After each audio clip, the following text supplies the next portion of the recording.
The purpose of this is to find out what you can expect from a support group.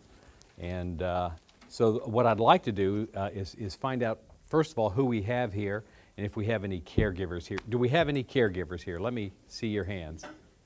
Okay, 1, 2, 3 caregivers. All right. And all the rest of you are providers or social workers. Okay. And let me hold your hands up again, the caregivers. Let me find out what and what's your name, Miss? My name is Amber. Okay. Busey. I'm the activities director for an adult daycare. Okay. Sponsored by the Callaway County Hospital. Okay. Murray. Amber Busey. Yes. Lots of Buseys in Callaway County. I'm married into the Buseys. Okay. All right. It's by choice. I'm in an assisted living community in Murray. Okay. And you're Susan. Okay. And I'm Karen Farman. My mom has Alzheimer's disease, and right now she's in Spring Creek, but we've had her at our home, and I still take care of her even though she's in nursing home. okay. Very good. Very good. All right. We need to know what Alzheimer's is for sure. Mark Twain once said, "It's not what you don't know that hurts you. It's what you know for sure that just ain't so." And so we want to find out what we know for sure that just ain't so about Alzheimer's disease. So let me just start by asking, who can tell me what Alzheimer's disease is? Miss Busey, I'll pick on you since you told me what your name is. That's fine. What I have been told about it, or what I work with, you just are slowly losing your memory. You might remember what you did yesterday, but you might not remember your children. Okay. You might think your grandkids are your kids. Memory loss. Okay, very good. Very good. Miss Lee, can you tell me? Loss of time, day, just where you're at, wandering. Okay. We found a lot of wandering. All right. All right. And yes? Okay, a type of dementia. Let's start with that because I like that. We know that Alzheimer's is a form of dementia. So let's find out what dementia is, and then we'll talk about Alzheimer's specifically. One thing that we do know is that Alzheimer's is the most common form of dementia. About 60% of all Alzheimer's disease, of all dementia, is Alzheimer's disease. So let's find out what dementia is. And I'm going to pick on this gentleman on the couch here from Medco. Can you tell me what dementia is, or what you think dementia is? Dementia is the lack of ability to continue to function in memory. Okay. What you have formerly been All right. able to do. Okay. Yeah. That's one important aspect of it, and that's probably what we see the first is a loss of memory. It's loosely defined, dementia is a loss of cognitive function. And so what does that mean? Well, it means your brain doesn't work. It means that I see Miss Pat Frazier here, but I'm not real sure that I took in that she's wearing a striped suit here and a white blouse, and I didn't take it in. It didn't make an imprint here on me, and therefore later I can't recall it. And then there are some other things. I can't process information. I can't take it to the next step. So the brain's not working right. That's what dementia is. Can anybody tell me what types of dementia that you know of other than Alzheimer's disease? Pat? Organic. Okay. It's just a process of loss by aging. Okay. Now that's important. What's the difference between dementia and just forgetfulness that comes with aging? Can anybody tell me that? One way it was explained to me is this right here. Okay? Everybody puts their keys down and forgets where they were. And that's just being forgetful. My son, when he was about 8 years old, he forgot a homework assignment and he asked me if he had Alzheimer's disease. And I said, well, son, I think you're okay. But forgetting your keys, that's okay. Forgetting where you parked at the mall, that's just normal forgetfulness. But forgetting how you got to the mall, forgetting what you were doing there at the mall, that's a sign that you have dementia. These keys here, forgetting where you placed them, that's one thing. But forgetting what these keys are for, and I'd say half of these keys here I have no clue what they go to, that's dementia. Okay? So we know that we have dementia is in organic form.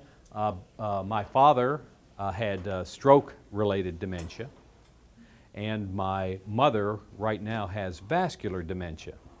Those dementias, both of those, often lead to Alzheimer's disease. There are a couple other types of dementia that are called frontal lobe dementia. Can anybody tell me one of those diseases? Michelle, you know what a frontal lobe dementia is. Can you tell one for me? It's real common. Other than Alzheimer's disease? Well, Lewy bodies disease? Lewy bodies. Actually, frontal lobe deals specifically with things like PICS, and I'm sure there are a couple others. Crutchfield something. Jacobs? Yeah, something a real long name. But those are dementias that don't respond to the normal treatments for Alzheimer's disease, and we'll get into that. They manifest themselves completely different. Does anybody here know PICS disease? What PICS disease is, or anybody with PICS disease? I called one time a long-term care facility, and I said, I have an individual with PICS disease. Are you familiar with that? She goes, oh yeah, my dad had it. He went out in the wood and got a tick on him, and he had to be treated with antibiotics. PICS disease is a form of dementia where the behavior of a person is changed radically, and their memory is probably a little bit better. The memory loss isn't a sign here, but what's bad is their behavior. They may go to church and start, cursing people, acting violently, take their clothes off. PICS disease will manifest itself that way. So that's one form of frontal lobe. Okay, so we know that Alzheimer's disease is a form of dementia. We know that dementia is a loss of cognitive function. So what are the hallmarks of Alzheimer's disease? How does it separate itself from the other forms of dementia? The stages, and there's a lot of stages. Okay. It's hard to diagnose, for sure. Mm-hmm. But the stages, at first, a person actually knows. Most Alzheimer's patients knows what's going on. Mm-hmm. They know, and that's when it begins. And toward the end, it's like the process of can't swallow. And, Mm-hmm. Okay. So really, several stages. people and scientists and doctors, we all like to categorize things. It's early, middle, late stages, mild, moderate, severe stages. So they try to break it up into three. But as you say, the early stages, somebody knows where they are. They know what's going on. They know they're having some problems. Yeah, yeah. What we find is that people with Alzheimer's disease have two telltale signs in their brains. And the only way to definitely diagnose Alzheimer's disease today is by an autopsy after death. The autopsy is done, the brain is cut open and examined, and what do we find in the brain? Does anybody know what we find in the brain? There are two hallmark signs. Yes? Are there tangles? Neurofibrillary tangles. Yeah, all those nerves get all bunched up, and so they can't fire off and talk to each other. What's the other one? Plaques, and they're called beta amyloid plaques is what they are. They're a little bit different than the plaques that you get here that cause heart disease, but they're just big old gummy balls there in the brain. Alzheimer's is diagnosed, again, definitively by an autopsy of the brain. Cutting the brain open, looking at it, looking for the plaques and the tangles, and also atrophy. It will shrink. When a person goes to the physician and says, I think I have Alzheimer's disease, generally speaking, if it's a primary care doctor, a family doc, or an internal medicine, one of the things that the doc will want to do is to give what's called a mini mental state exam. Ask a lot of questions, try to find out how their memory is. What's the date and time? I'm going to give you 5 words right now, and in a minute I'm going to ask you to repeat those back to me. count back from 100 by 7. Boy, I don't know if I'd pass that or not. Yeah, that's a tough one. But a lot of things like that. And based on that, they can tell whether or not you have some type of dementia. That's how it's defined. Then the long and short of that is that today, physicians are about 90% accurate in making the diagnosis of Alzheimer's disease. That's, they have to go through a lot of tests to rule out what Alzheimer's is, what it isn't. They try to eliminate what it isn't, whether it's a thyroid problem or whether it's vascular dementia or a lot of different things that they'll try to rule out, and then they can make a determination that it's Alzheimer's disease. It's really a process of eliminations. It's finding out what it isn't. Michelle, I know you've heard this before, but I'm going to tell it anyways. One time there was a blind lady, and she was crossing a very, very busy intersection with her seeing eye dog. She's there at the intersection. Light turns red, and the dog pulls her through the intersection. Cars screech and almost hit her, and she finally makes it to the other side. And just barely makes it. And then she pulls out this dog biscuit and feeds the dog. And this man comes up and said, "Ma'am, are you all right? That dog almost killed you." She said, "Yeah, I'm all right. I'm just feeding it a biscuit." And he goes, "Well, why are you rewarding that dog? It almost killed you." She said, "Well, I'm trying to find out which end has his mouth so I can kick the other end." That's what diagnosing Alzheimer's is like. You can't make that definitive diagnosis until you do an autopsy of the brain. But you have to eliminate what it ain't. Again, vascular dementia, maybe PICS, maybe Lewy bodies, maybe again, vascular, stroke-related dementia, those kinds of things. Yes? I had heard when my mother first come up with this, one of the doctors had said that sometimes they do spinal fluid. It's not conclusive, but sometimes there are some things in the spinal fluid that can give clues or whatever. And but she didn't recommend it for my mother because she was already getting older. Mm-hmm. But she said in younger people they did.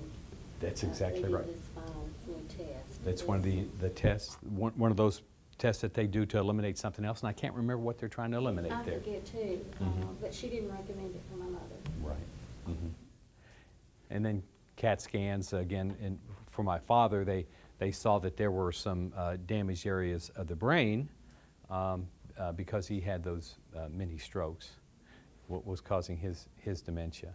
Okay, so that's how it's diagnosed. How do we treat the disease? Does anybody know how Alzheimer's today is treated? They tried with like Aricept, Mm-hmm. those are the two main things that we see. Mm-hmm. Okay. But mostly we see Aricept. Okay. Aricept, Exelon, and the Reminil is the old name and has a new name now. But they're all, I'm sorry? I think that's it, yeah. She was saying Namenda too. That's a newer one. Well, the three that I just mentioned belong to one class of drugs, and they're called acetylcholinease inhibitors, I believe is what they're called. And they have one pathway to treat this disease. It is a treatment of the symptoms only. The other one is Namenda. And unless the Alzheimer's Association has changed its position because of the way the studies were done, Namenda was supposed to be recommended as an add-on only to one of the other three. And but some doctors are using it by itself with monotherapy. It does have some effect, and the best way to put it is everybody responds differently. You can give somebody a high blood pressure medication, they'll respond one way, or a Lipitor, and some people just don't react. In fact, they have adverse reactions to it, and some people do really well on it. Same thing goes with these medications for Alzheimer's disease. The best that you can do is slow the rate of decline of this disease. You can slow the rate of memory loss of cognitive function.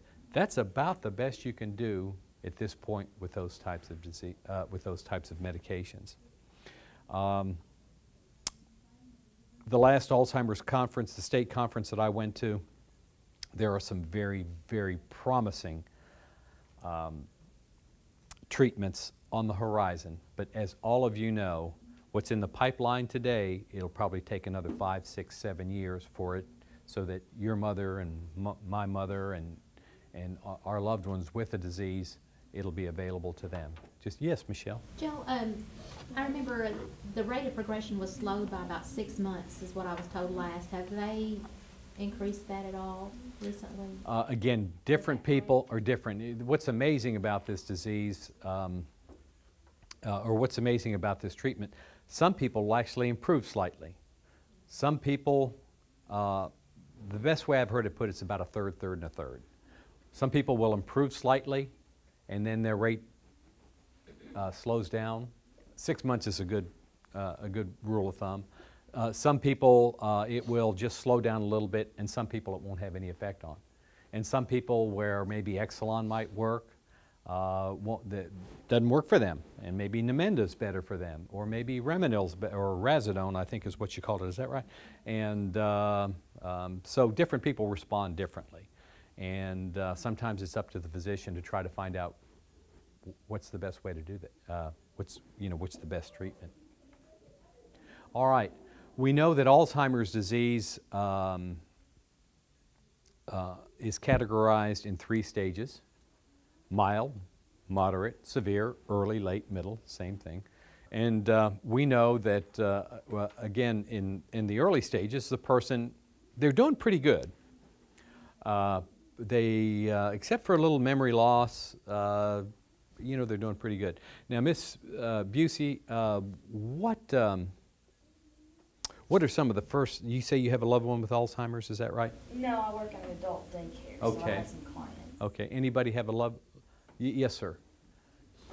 What were some of the first stages? Yeah, what's some of the first things that you noticed? How did this disease start to manifest itself? I think it was one of the things that my mother had always been a very, very fashionable lady in social settings.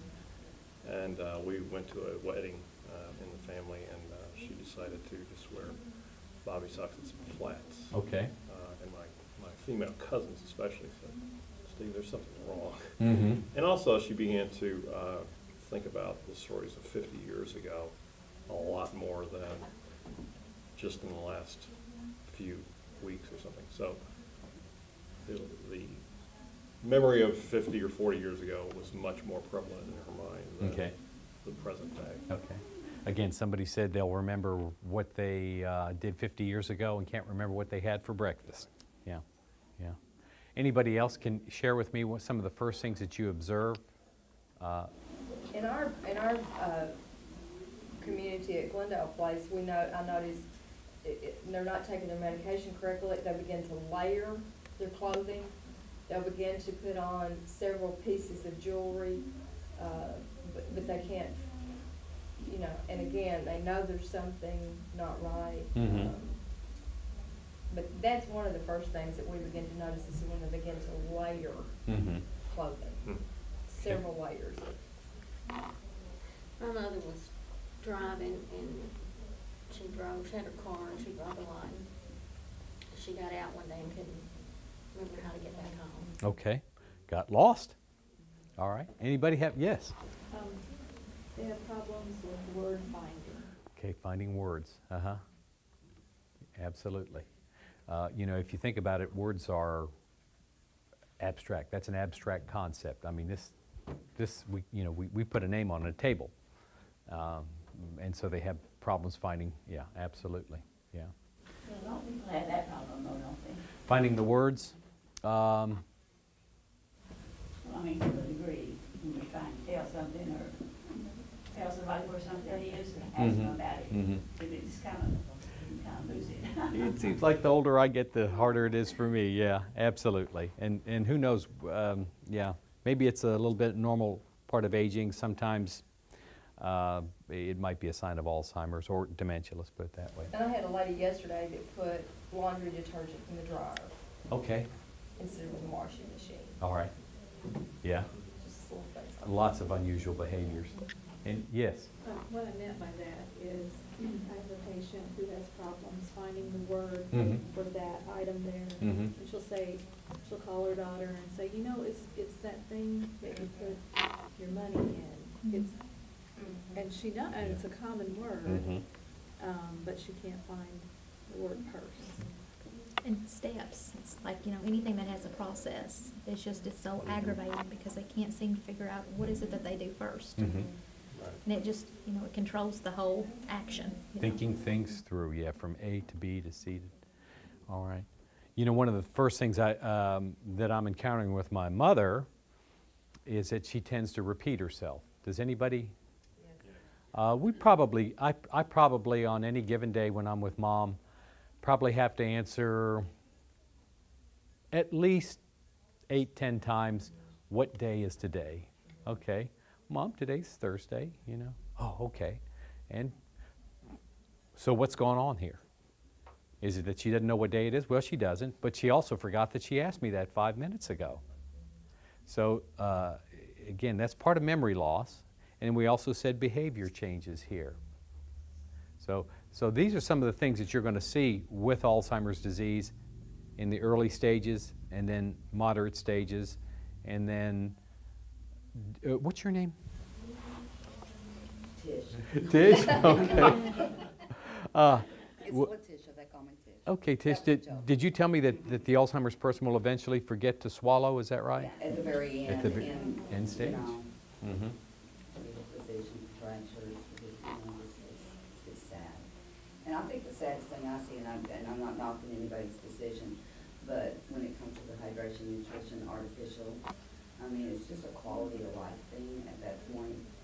And that would be my personal opinion, you know, Mhm. if it's a family member or myself, I would not want the thing to, but we see a lot of those too, Mhm. just to lay there contracted. I mean, I think quantity versus quality is a big thing when you're looking at the end stage of the disease. But I know it's just hard on families.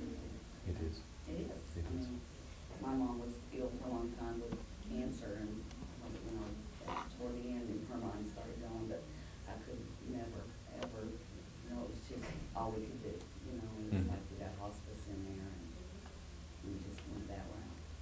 Kept her at home, I was proud to do that, but it's hard. And it's hard knowing that person's not even thinking, but then the body can, you know, takes care of the hunger pains. Mhm. So we said there's research, you know, and it's just, that's the hardest thing I can see. Mhm. I mean, the whole thing's hard. Mhm. But when you get to the point where there's no quality of life, and then you have to make those decisions that you might have feel guilty about or whatever. I think that's a good point for early diagnosis is for the person to be able to make those decisions for themselves. Mhm. And like in my case, my mother was alert enough to be able to do a living will and say what she wanted. I think it needs to be done quickly, and I think even people like us should consider a living will, but it's just really hard. Mhm. It's really, really hard to do that. Mhm. You know, and- Mhm. We've seen so many people with spouses Mhm. that would be so devoted and would be there daily, Mhm. and ignore their own health to the Mhm. point that they died first. Mhm. We were scared for long, we had it happen. I had that happen too. My aunt did that. Some person was sick. Mhm. He had Alzheimer's. Mhm. She visited him all the time. She died one day in his room, nursing home. And before he died. Couple good points have come up here. Number one is, what do you do at the end stage of this disease? First of all, most physicians now are removing patients in the end stage of all types of Alzheimer's medication. Again, Reminil, Aricept, those kinds of things. It is the position of the Alzheimer's Association that a person in the end stage does not have any artificial means of support. That is their position. They believe that, as you said, Tish, quality of life is what's key there. Try to keep that person as comfortable as possible, but try not to artificially prolong life. And the other thing that I need to bring up at this point is that most people don't die of Alzheimer's disease. So they die of something else: pneumonia, dehydration, malnutrition, heart attack, stroke, just a variety of other things. And so it's usually Alzheimer's that doesn't kill you. It's usually something else. By the way, a person with Alzheimer's lives on average 8 years after the diagnosis. Now that doesn't mean that everybody's going to live 8 years. We have a caregiver in our group, former caregiver, whose mother lived 20 years after the diagnosis of the disease. We had some people that died within 2 or 3 years after the disease was diagnosed. So it's different with everybody, but that's the average. Another point that you brought up is an advance directive. And that's one good, if there's a good thing about Alzheimer's, is that you know that you're going to die within, again, average 8 years. Again, that reminds me of, is anybody Jewish here? Okay, you are? No? Well, good. I'll tell this joke, but a man goes into the doctor's office and he says, and the doctor says, "Sir, you only have 6 months to live." And the man said, "Oh, that's horrible." He said, "Well," he said to the doctor, he says, "What am I going to do?" And the doctor said, "Well, if I were you, I'd marry a Jewish woman and move to Cleveland." And the man said, "Well, you've always been a great doc. I'll do what you say, but how's that going to help me live longer?" He said, "Oh, it won't help you live longer, but if you marry a Jewish woman and move to Cleveland, 6 months will seem like a lifetime." The man with an advanced diagnosis had an opportunity to plan. So take this opportunity with Alzheimer's disease in the early stage to plan. Advanced directives, long-term care. Somebody needs to have the power of attorney. And by the way, these are the kinds of things that we specifically deal with, discuss in our Alzheimer's group. Advanced planning for the disease, estate planning, long-term care planning. These are all the kinds of things that we talk about in our group. Yes? I think it's really important to involve the person with the Alzheimer's in making the plans. Mm-hmm. Because at that point, when they learn, they're in the best cognitive position they're going to be in. And I think it's only, it's their dignity and it's respect to them that they can decide how things need to go. Absolutely. Absolutely. And especially as early as you can make these decisions, the better off we are. Somebody's going to have to help them balance the checkbook, pay their bills. Somebody is going to have to, eventually that person will probably need some long-term care. We've had 1 or 2 people in our support group. I don't know how they did it. Jeanette Roberts was one of them, and I don't know how she cared for her husband all those years. But Jeanette is a very, very special person. And it takes a lot of patience. It just takes a lot of perseverance to do that. Because I find with some of my folks, when they get to a certain level, we have to move them on. Because in the state of Kentucky, assisted living, we can't provide any health care. But they become not really combative, but they don't want your help. Mm-hmm. One lady I had, she had $10,000+ in her checkbook. Mm-hmm. When I got to the bank to help her, she had 50 cents in her account. But yet she doesn't need my help. She was a bookkeeper all her life. Mm-hmm. So input, how do you help with that? No family.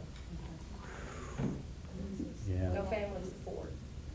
Boy, that's, yeah. It's a guardian or It conservator is. at that point. Yeah, no. We refer to, if you're in McCracken County, we usually do a quick round and refer to the public guardian. Right, that's our, Because it's just so much easier than applying for a state guardian. I mean, state guardians are good, but it's a lot of paperwork and lots of things that and it's a long process. Well, even for a family member to go to get guardianship through the court system, it Yeah, takes and a that's- long Yeah. time, and it's hard because they don't understand why this is happening. They know there's something wrong, but they're not advanced enough that you can just take over, you know, they can just take You it can get over. limited guardians to So- start out with. Oh, yeah. And you can always apply for it. An emergency guardian. We've done that once. An emergency guardian, you know, well, I've had some for years, they forget to have a court date. I had one fellow, had an emergency guardian for a year and a half. I mean, it's not supposed to be that long, they just forgot to set the court date, but, and I've worked in one facility where I had a fellow who, they had the doctor and I disagreed. This man did not need a guardian, he was an alcoholic, that was a choice. He was alert-oriented, times 3, could make his own decisions, and wanted to come home, and he was able to. You know, I mean, I went to court with this man, and it was overturned, and he went home. She was very angry with me, the physician was, and said, well, he'll be dead in 2 months. He lived like 2.5, 3 years. You know, we can't tell some, you know, I'm not an alcoholic, but it's still, it was his choice if that's what he, we can't prevent, we're not a drug and rehab place. I mean, you know, you can't prevent someone from, even though it's maybe not a good decision, you can't have them a guardian just because they choose to drink. So, I mean, the guardianship thing can go both ways. I've seen people have them that really weren't fair, but they did, and guardian. We have talked a little bit about dementia, Alzheimer's, what it is, how it's diagnosed. One of the questions that comes up in our group a lot is, well, I have an aunt with Alzheimer's disease, my mother had Alzheimer's disease, my grandfather did, my uncle, whatever. Am I in danger of having the disease? And tell me what your name again is, sir. Steve. Steve, are we in danger? From everything that I see in the insurance business, you have a greater. Your risk is higher. Absolutely, your risk is higher. If you have a blood relative with the disease, your risk is higher. What we do know, except for some rare types of Alzheimer's disease is not inherited. There's a rare type that is early onset, they believe, is inherited. They call Alzheimer's disease familial. That means if you have a blood relative with it, your risk is greater. Well, what does that mean? Then when you say, well, why is that not inherited? Well, you lived in the same home together. Maybe mom cooked with a lot of fat back. I don't know. Maybe you had a lot of lead paint on the wall. I mean, I don't know.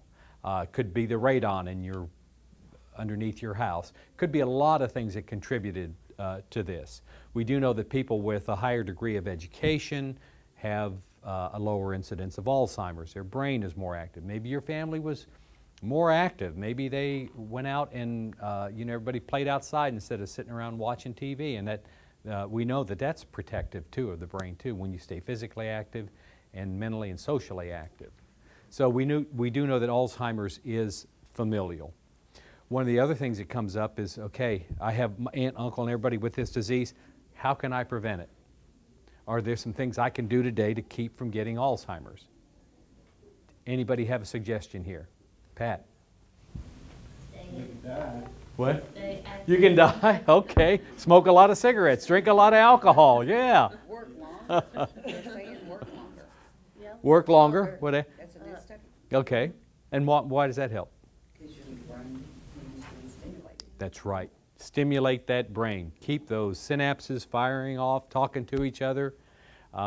If you veg out watching Sports Center and Lifetime and everything else, I'm not real sure that's a good way to do it because that brain isn't active. Read. Keep the social ties, stay active, stay stimulated. Stay stimulated. Okay. Anybody else have any other suggestions? Yes. Yes. Oh, I was gonna say, I'm 55 and retired, and I'm going back to school work on my master's degree. Lifelong learning. That's great. That's fantastic. Yeah. It's just, I can tell that since I've retired, that my mind isn't as sharp. Uh-huh. All right. Michelle, you had something. What's that? Orange juice. Ooh. Yeah, there was a study done, and again, it's just one study, but they had two groups of people, those that drank orange juice and those that didn't. And the group that drank orange juice had something like 30, 40% less incidence of Alzheimer's disease. And what? Perfect, you mix it all. What is it? My son drinks it all the time. All right. Now, what they found is that the orange juice is made of the pulp. And just like the skins of a lot of fruits and vegetables, they're full of antioxidants. And antioxidants are good at cleaning out all those free radicals in the system, including the brain. Now, What about all the other variables, though, that could be taken into account for the different? again, it's one study, okay? Now, and drinking orange juice, does that keep you from getting Alzheimer's or getting an education that keep you? No. Wearing a seatbelt, does that keep you from dying in a car accident? No. It lowers your risk, though. So they have, there's that link, it does do that. Yes. Well, so let's talk about, what else besides orange juice can help you reduce the risk. What else? Exercise. Exercise. Physical activity is great. And let me just give you one good adage. What's good for the heart is good for the brain. You keep these pipes cleaned here, you keep everything flowing through them real good, it's good for your brain. What's good for the heart, it's good for the brain. What else? What are some other things? There are Puzzles, working puzzles. working crossword puzzles, working jigsaw puzzles. Yeah, again, keep that brain. Anybody else? Steve, you have any ideas? I'm just listening. Okay. Dan Shepard, you have any ideas? I've just anything probably out of the norm that you would normally do. If you specialize in one area, maybe work in a different area. Yeah. Get under that car, learn how to drop a transmission, huh? Change it out. Oh Lord, you have to figure out and cuss and swear, but after you got it in, you fired off a bunch of new synapses there. There's a whole host of vitamins that are. Yes, sir. What's the difference in stimulating the brain and so forth as that, and the difference in that and stressful activity, stressful situation? I don't know the answer to that, and I don't know what's good stimulation and what's not good, because again, if I got under and dropped a transmission, I'd be cussing and busting knuckles and everything else, and I'd be stressed out. Yeah. It'd be stressful. Yes, sir. And I don't know the answer to that. I don't, because I get frustrated when I have to learn a new computer application or yeah. So yeah, I understand what you mean. Yes. Is it possible that stress is not such a bad thing? I can't answer that question, but it is possible. And there are good stressors like getting married or whatnot. That might be a bad stressor. But there are positive life events that are stressors. I don't know if that helps or not. You would definitely think that stress is a stimulation. And Tish, you were saying something? Oh, I just said if it's a good thing, I'll never develop any kind of dementia. You got, all right. Probably die of a heart attack. I think that would be the difference. What else? Can anybody else? Just basic conversations, like if you can, because I've got one woman's probably in her 90s, but she thinks I'm her babysitter because she's asking me to bring me my baby, please. I want to see my baby girl. And I have a child as well, and on my day off, I bring him in. Sometimes she'll remember that I have a child, and she'll say, "Where's Thomas?" And then it just blows you out of the water because she thinks she's 24. She asked me to bring her baby, and then she always says, "Do you love me?" And she calls me her daddy. Like most people, she thinks they're her daddy. Do you love me? So, but then just out of the blue, she'll say, "Where's baby Thomas?" So it's just. And I've gotten information out of her because when her daughter picks her up, I'll say, has this happened? Is this in her past? Blah, blah, blah, blah. And she said, yes. How did you know that? I said, I asked her. And she told me. And she said, I haven't gotten her to talk in a month.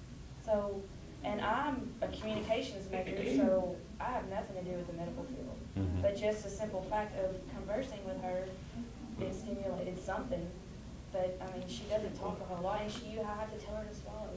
I feed her pureed food, and I have to tell her, swallow your food, and she'll look at me. I mean, it's just nothing to do with what's going on, but the fact that I just take the time and sit one-on-one with her brings something back. Okay, we are going to discuss those kinds of behaviors here in just a second. Just wanted to wrap up the prevention whole host of vitamins are recommended for the prevention of Alzheimer's disease. Some have been studied more than others. The only definitive study that I'm aware of at this point indicated that 2,000 milligrams of vitamin E. Well, I do 1,000, so I need to up it to 2. Well, what was found was that 1,000 twice daily was the best way to have this done. Now, caffeine's good for you, caffeine's bad for you. Sugar's good for you, sugar's bad. Eggs are good for you, eggs are bad for you, okay? Then came out that too much vitamin E was bad for you, and please discuss this with your doctor before you get on that regimen. So, but what the study did show is that 1,000 milligrams of vitamin E taken twice daily, 1,000, did have a positive effect on dementia. What was the negative effect of this study? Does anybody remember, Michelle, do you remember what it was? Taking too much vitamin E, taking too much of anything isn't good. You drink too much water and it's not good, seriously. I was just wondering, like, if it would be something you could look for, because I'm not going to discuss it with my doctor. I'll just go ahead and start taking 1,000 and you can believe it. I'm not going to be a doctor, just ask about vitamin E. Yeah, and I can't remember. There were some other complications. I've been told that if aspirin was introduced today for FDA approval, it would be declined. Because, anybody know why? I mean, aspirin's a miracle drug. It hurts your stomach. GI bleeding, yeah, yeah. And so, again, too much of a good thing is not good. But a whole host of vitamins. One study saying vitamin C is good, vitamin D is good, B6 they seem to think is good. B6, as we know, is been put into bread and cereals. Does anybody know why? Why that's been put in there, vitamin B6, folic acid? Birth defects. Who said that? Absolutely. All right, camera girl, do you follow me on this one? Very good, thank you, you did follow me on that. Birth defects. And so the link is it prevents spina bifida. And so they think that neural tubal connection is there. Whole host of vitamins. There are certain drugs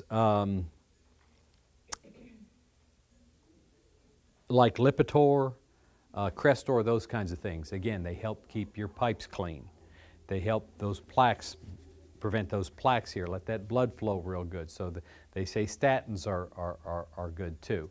Again, some people can't take statins. Their liver won't process it. So there are some drugs like that are good.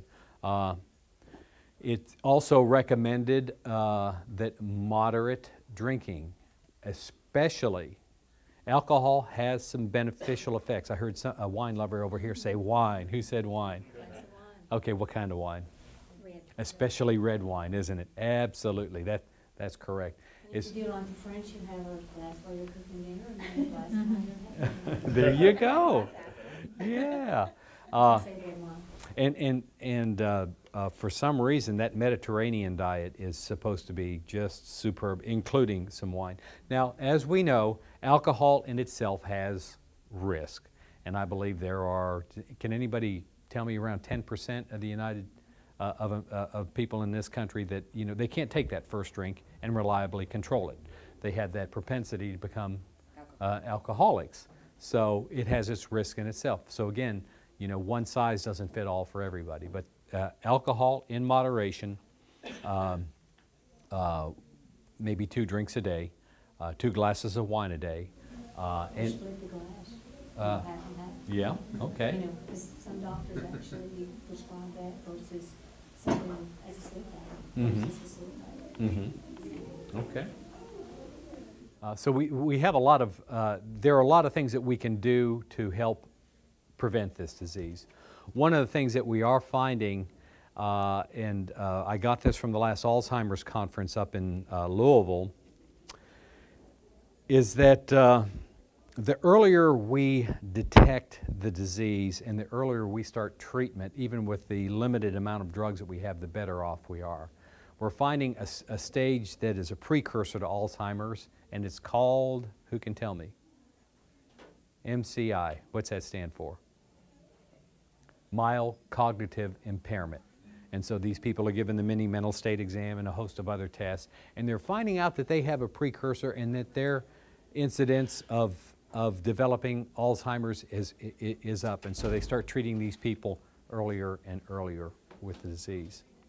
All right, Amber, you talked about some unusual behaviors, and about the only thing that I want to, the main point I want to get across here is that the person with dementia, the person with Alzheimer's, what they say, what they do, it doesn't make any sense to us, does it?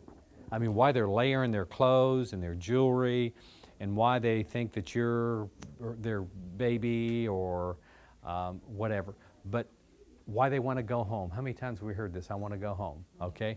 They could, Steve, was your loved one in the house when they wanted to go home, or were they someplace else? No, once my mom had moved to a facility. Okay, okay. I've had people in the Alzheimer's support group. They're with their parent at their home, and the parent wants to go home, and so they decide to take them back to their childhood home, and or where they had just lived, and the parent, this isn't home. Okay? So what I want you to remember is what the person with Alzheimer's does and says probably doesn't make a whole lot of sense to you, but it makes sense to them. And so the onus is on you to find out where they are. Mom, tell me about your home. Tell me about your room. Who lives in that home with you? Are there trees there? Find out all about. Oh, well, that's great. That's great. My mom had a brief stay with me here, and she kept wanting to go home. And I kept saying, okay, well, she wanted an airline ticket. Okay, well, Mom, I'll price the airline ticket. And, oh, Mom, I can't find out right now what it is, but, you know, I'll look tomorrow. Okay. And she asked me 3 or 4 times, did you price here? Remember I said, you know, we'd look at it tomorrow, Mom. Okay, okay. And finally, you know, don't forget, they'll ask you that now, and instead of taking issue with them, just change the subject. So, you know, I'll get that taken care of, Mom. And then change the subject. Hey, you know what, we need to fold these towels over here. Because in 3 minutes, they're going to forget what they asked you anyways. A question, and just real quick. Yes. When they're, like, if spouse has been gone, has died 30 years ago, somebody just called me, my husband has died. Do you orient them back to the present, or do you go along with them on something? I'm going to defer to the expert on that, okay? Now, if we were in the support group, okay, well, here's how we would handle that. I say, has anybody else had this experience? Michelle, have you had this experience before? Tell me how you handle this. Well, I think for us, living in the present moment is the most important because that's the moment they're living in. You may orientate them to your moment. 5 minutes later, they're going to forget. Right. And it makes so much sense to them if you step into their world. And, you know, I've had other people to say differently, you know, that they just believe that that person has the right to know exactly what's going on. But they don't know exactly what's going on. They know what's going on in here. And it just shows so much dignity for them, you know, if you don't remind them that they don't know what's going on. Okay, so let's take it specifically. The person with Alzheimer's said they got a call and they found out that their husband died, is that right? Okay, so what do you say to that person? How do you handle it? The person says, my husband just died. I think what I would do is I would say, oh, I am so sorry. You know, you need to acknowledge the fact of what they're feeling, because what they're feeling is very real. Even if their husband died 20 years ago, what that person is feeling is very, very real. And I am so sorry. You know, I know your husband meant so much to you. Tell me about your husband. And then before you know it, their mind has switched to something else, you know. Well, the next day she called, and he and the children had run away to the circus. Yeah, yeah. Tell me about the circus. That would be so much fun to go to. I'd love to ride an elephant. You know, so it's just seriously, would you just play it by ear? Some things they need to be brought back to. You know, I'm just not really sure what in this world is so important for them to be brought back to. You know, I mean, there's not a lot. Except that they're upsetting other people. And for us, where I'm at, when they get to that point, they're needing a higher level of care from what we can give. Is there any way possible you can remove them from that area and just say, take a walk with me, and then just walk around, and if you can just take them away from that situation, you know, just divert their attention to something else? We do. I mean, yeah. Yeah. I just tell people, change, that come to me and say, well, that's. And you know, change the subject. and that may not work at that moment, because with a person with Alzheimer's disease, what may work today may not work tomorrow, you know, so it's like you're always playing the investigator. Absolutely. And Michelle does a great job. She has learned from the best, in my opinion, a lady by the name of Virginia Bell, best friends approach. And the first axiom that you need to understand here is that you never take issue with them. They are not wrong. It does not do any good. It's so counterproductive to argue with somebody about that. Cut it? Okay.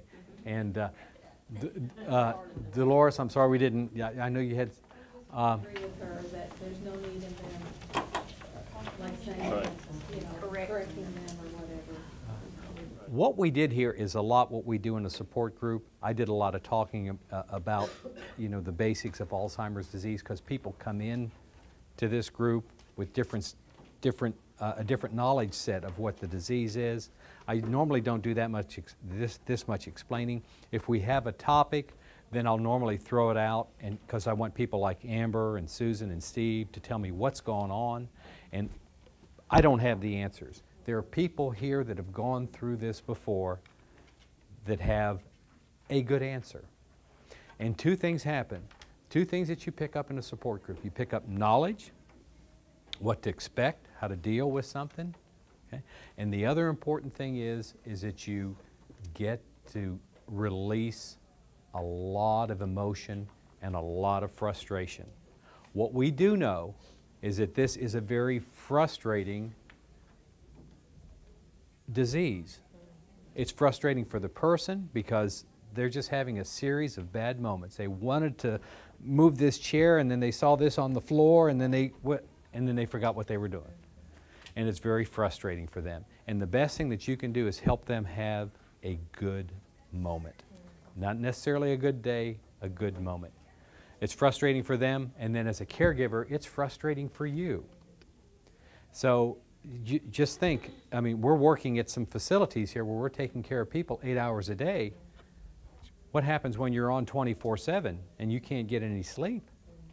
It's very, very frustrating.